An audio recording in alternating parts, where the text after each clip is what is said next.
湯布院昭和館呢係以1950同1960年昭和年代為主題嘅博物館，就會見到鐵人28號，我哋都見到好多紀念藤子 F 不二雄老師誕生90週年嘅精品。不過因為我哋趕時間去車站，所以見到車夫好辛苦咁喺度跑啦。跟住落嚟就係要睇大自然嘅藝術品金鱗湖。一入到村嘅右手邊，你就會見到第一個動畫角色飄零燕，因為佢係一個瑞士作家發表嘅德文小說，後尾日本呢就改編咗佢做電視動畫。再睇埋呢張床照，有部丸係要食 Biscuit 嘅卷蛋，試完之後，我俾大家嘅意見係，好彩我媽伸隻手入去，大顯神通一抽。Hello， 大家好，歡迎嚟到 DNA 頻道，我係 Echo。上一集同大家分享咗我哋去由布院2日1夜嘅第一日行程。今日喺民宿好簡單食個早餐之後呢，10點鐘就 check out 啦。好唔捨得咁離開呢個5星級的家，開始我哋由布院第2日嘅行程。我哋趕住去車站呢，鎖起咗我哋嘅行李，跟住就向我哋嘅第一站湯布院花卉村出發。由車站去花卉村要10幾分鐘，所以我哋搭咗2架的士。眨下眼已經到咗目的地，每架車嘅車費呢，大約都係700 yen 啫。我哋出門遇貴人，的士司機好好，落車嗰陣時仲問使唔使幫我哋影相，我哋梗係唔客氣啦，所以就5個人喺花卉村門口影咗張相先。花卉村係好出名用童話做主題嘅村莊，佢係以英國童話小鎮 Cotswolds 為藍本嘅，重現英式夢幻田園風嘅建築。佢兩邊有啲好細黃色嘅細屋仔，令到你好似入咗去哈利波特嘅世界咁。除咗有英國嘅童話角色，亦都有日本嘅漫畫角色，仲有啲真實嘅動物啊！所以去到花卉村呢，會令到你好開心。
睇完海迪之後呢，我哋就去花卉村嘅其他部分。跟住經過一間鋪頭呢，佢賣好多懷舊嘢嘅，有 The Beatles 啦，有哈利波特。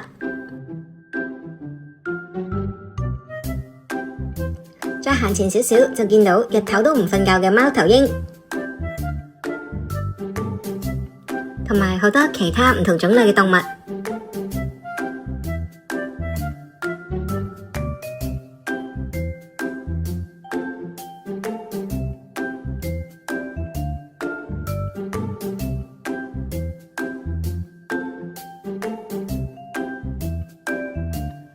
路邊有好大架古董車，入邊好多細車仔㗎。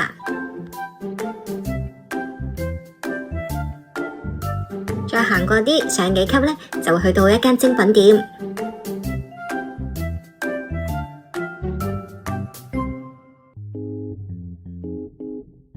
其實我哋去日本呢，好多時都係鍾意行精品店㗎，因為好多時都會有開心大發現。點解你成日都唔見人嘅？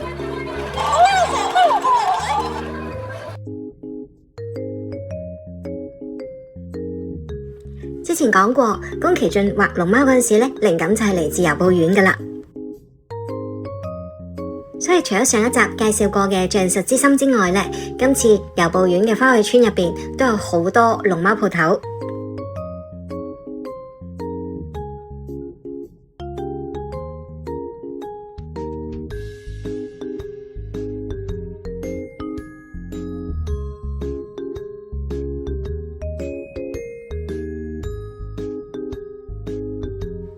日本人真係好識得做生意㗎。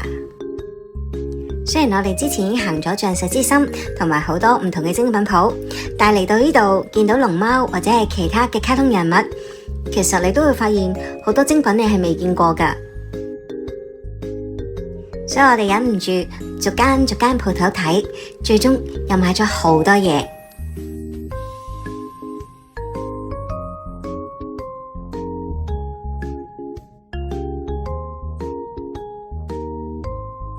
呢度有間魔女宅急便嘅主題店，不過睇嚟睇去呢，都見唔到個魔女嘅，唔通琪琪趕住坐掃把去送貨？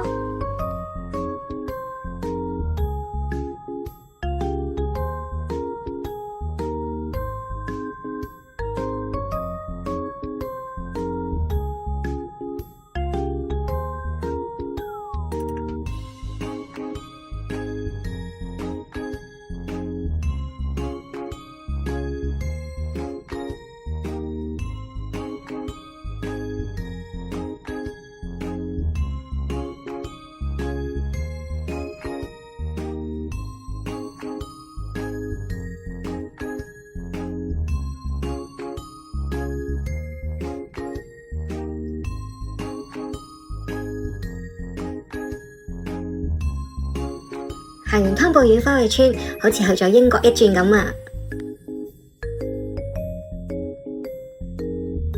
離開咗花卉村，就去到湯之平街道，繼續係好多鋪頭賣唔同嘅手信精品嘅。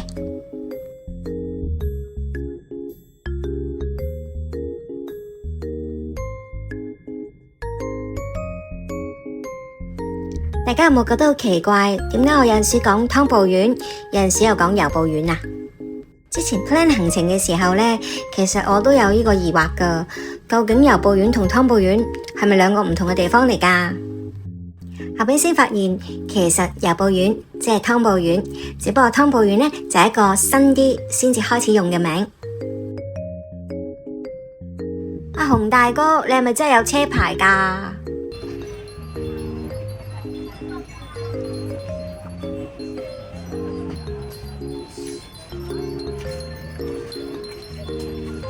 行到咁上下，我哋本來諗住去搵嘢食，點知見到呢個湯布院嘅昭和館，忍唔住呢又行咗10幾20分鐘。湯布院昭和館呢係以1950同1960年昭和年代為主題嘅博物館。館嘅內部呢設有仿照昭和時代嘅街道，兩邊排列住各式商鋪、小攤，有古董雜貨店啦、玩具店同埋和果子店㗎。哆啦 A 夢呢對我哋嚟講從來都唔陌生。為咗紀念藤子 F 不二雄老師誕生90週年，今年香港亦都有好多哆啦 A 夢做主題嘅節目。而喺呢個湯布院昭和館裏邊，我哋都見到好多紀念藤子 F 不二雄老師誕生90週年嘅精品，都有哆啦 A 夢啊！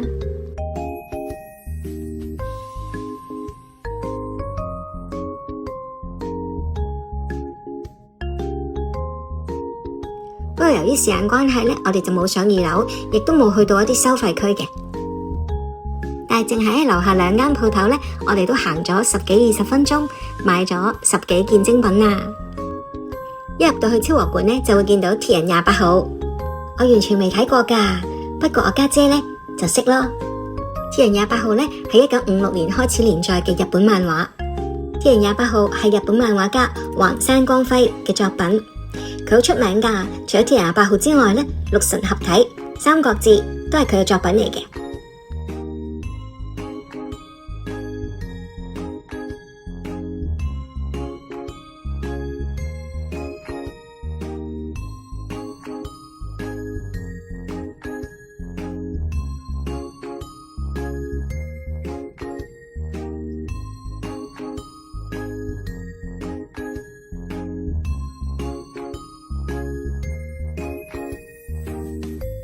仲有好多懷舊小食呢，勾起咗你好多童年嘅回憶。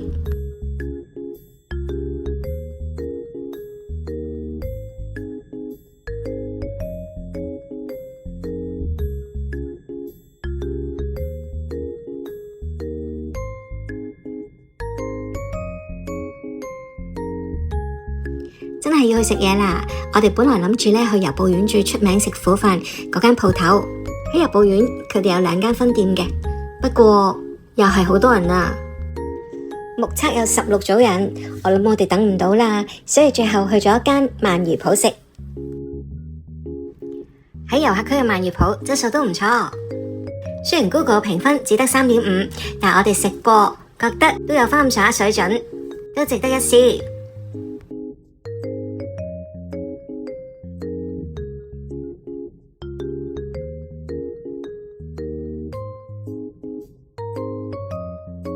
仲嗌咗一支用由布院天然水做嘅 cider， 甜甜地，咁味道都幾得意㗎。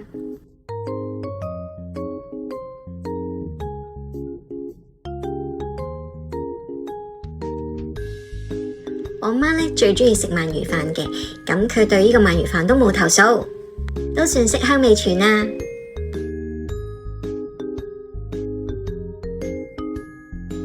食飽飽之後，我哋繼續今日嘅行程。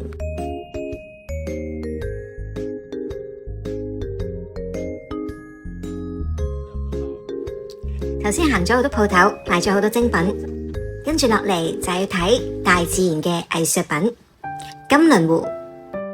金輪湖呢個名係好多年前有個瑜伽學者嚟到呢度，因為見到湖裏邊啲魚嗰啲鱗片呢，當個太陽曬落嚟嘅時候閃閃發光，好似黃金咁噶，所以就幫呢個湖改咗個名，叫做金輪湖。金輪湖一年四季景色都好靚，我最想見到嘅就係一個叫神霧嘅美景。喺好凍嘅天氣嘅時候呢，因為金輪湖嘅湖水受到地底湧出嚟嘅溫泉水加熱，咁所以湖水嘅溫度都會維持喺攝氏13至15度噶。就因為呢個溫差，就會令到湖上面有一陣薄煙，造成咗神霧嘅效果。大家如果想睇到呢個靚景，除咗要好凍嘅日子之外，亦都要夠早起身。早起的鳥兒有蟲食，睇靚景都要早起身噶，因為朝頭早8點鐘左右開始冇咁凍呢，其實嗰啲霧氣就會自然消失。今次我哋嚟呢係一個炎夏，依家亦都晏晝3點幾，所以睇唔到呢個神霧啦。所以真係好希望有機會下次唔同嘅季節可以再嚟睇過。金輪湖嘅靚係好多嘢襯托出嚟噶，佢旁邊有油木蓊延綿嘅山巒，仲有好蒼翠嘅樹林。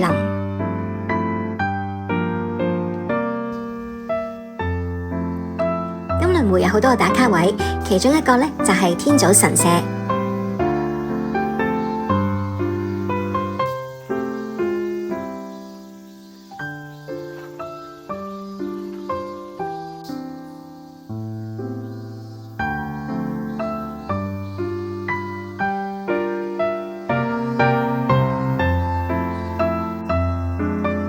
沿住神社行去湖邊，就會見到湖中間有個石造嘅鳥居啊。因為地方好大，遊客唔算好多，所以去到呢個地方呢，個感覺係身心都好寧靜嘅。喺呢度你可以閉目去享受大自然嘅聲音，有雀仔唱歌，有魚好自由游水嘅聲音。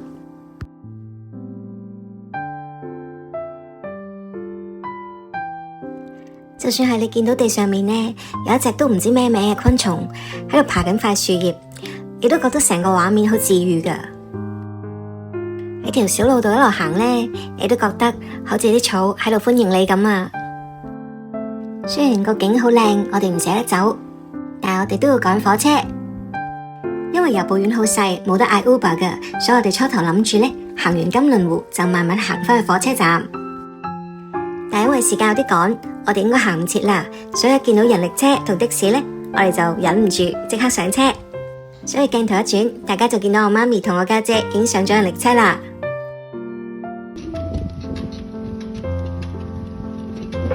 人力車收費好平啊，只需要5000 yen。本來呢係預行成1個鐘頭，圍住遊步院，等我哋可以觀光嘅。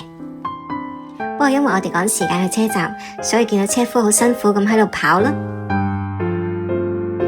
似遊得好開心咯，又可以望下周圍嘅風景咯，蜻蜓又好多。睇住家姐拍呢條片呢，真係忍唔住想同車夫講阿力嘅多。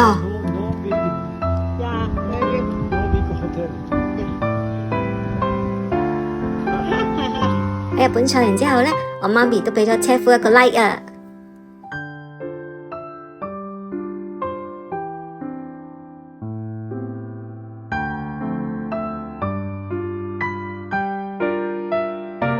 回程返博多，當然我哋亦都唔會錯過食嘢嘅機會啦。每次去旅行呢，都有個 checklist， 寫明有啲咩要食嘅。遊步院係要食 B-Speed 嘅卷蛋。好好彩啊！去程買唔到，回程買到啦。我哋本來想買2盒，都已經冇晒啦，得返最後1盒。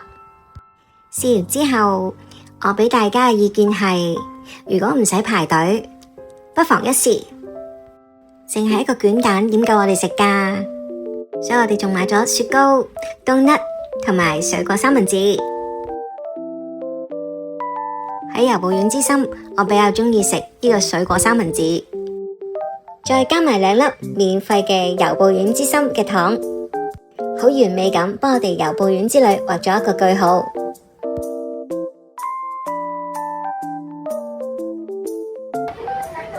冇辦法啦，我家姐係購物狂，所以食個飯呢都要將所有嘢擺低咗先，跟住先去食飯。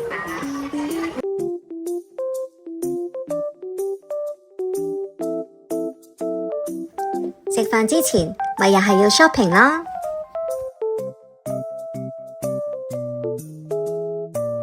我哋 shop 到最後一刻，差唔多餐廳 last order 先至入去食飯啊。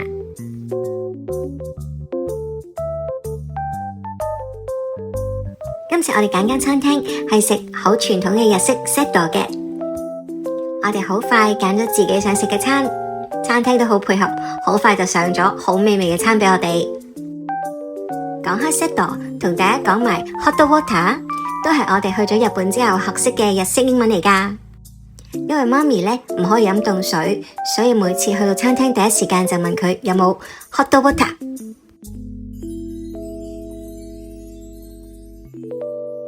大家見到我哋喺超市同埋餐廳嗰2張單，就知道我哋嘅購買力有幾強啦。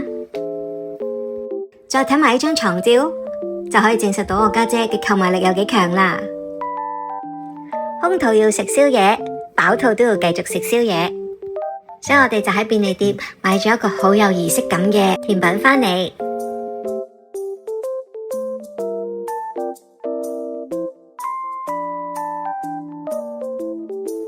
除咗我自私食甜品之外呢，仲同大家一齊分享返頭先喺超市買嘅生果。每次同媽咪旅行呢，我哋臨瞓之前嘅親子時間就係一齊食生果。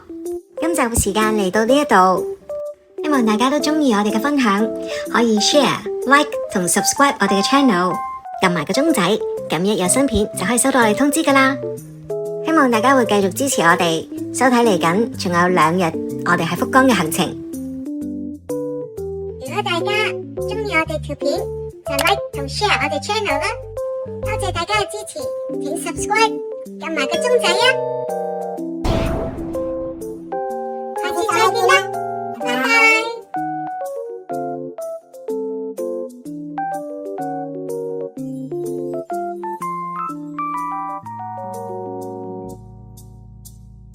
拜。